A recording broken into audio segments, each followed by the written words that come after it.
जय माता दी आप सभी को। मैं प्रेरणा सारस्वत राजा विक्रमादित्य और सिंहासन बत्तीसी का पार्ट 4 लेके आई हूँ। अगर आपने इससे पहले 3 पार्ट नहीं देखे हैं तो आप जाके देख सकते हैं, लिंक मैं डिस्क्रिप्शन बॉक्स में डाल दूंगी।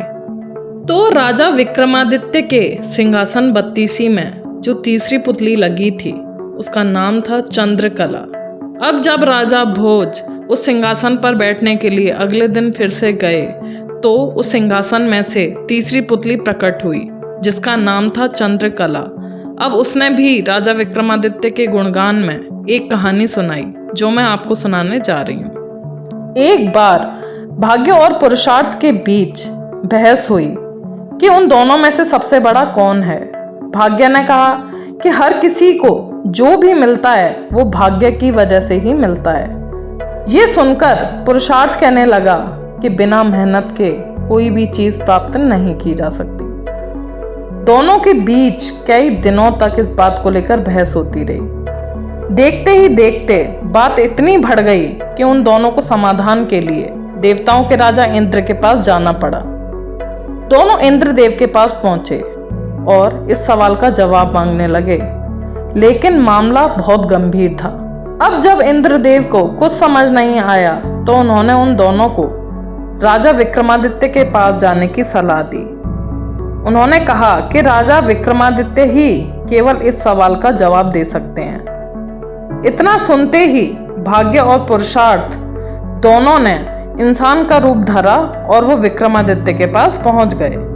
अब राजा के दरबार में पहुंचकर भाग्य और पुरुषार्थ ने अपने झगड़े की वजह राजा विक्रमादित्य को बताई।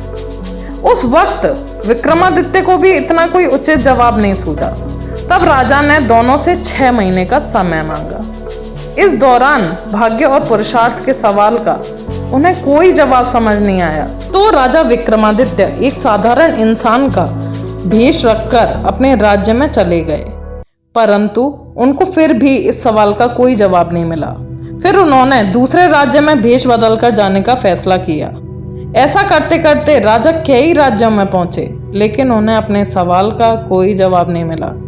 इस दौरान राजा एक व्यापारी के पास जाकर काम मांगते हैं और कहते हैं कि वो ऐसा काम कर सकते हैं जो कोई अन्य नहीं कर सकता। कुछ दिन बाद व्यापारी बाहर काम के लिए राजा विक्रमादित्य को अपने जहाज पर लेके चले जाता है। कुछ दूर जाते ही अचानक से तेज तूफान आने लगता है और उनका जहाज एक टापू के पास जाकर फंस जाता है। तूफान थमने के बाद राजा को टापू से बाहर निकालने के लिए लोहे का कांटा उठाना होता है।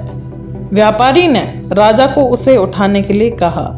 जैसे ही राजा ऐसा करता है तो जहाज तेजी से आगे निकल जाता है और विक्रमादित्य टापू पर ही छूट जाते हैं। टापू पर छूटने के बाद राजा कुछ देर आगे चलते हैं तो उन्हें वहां एक नगर दिखाई दिया। नगर के गेट पर लिखा हुआ था कि यहाँ के राजा की बेटी की शादी केवल राजा विक्रमादित्य के साथ ही होगी।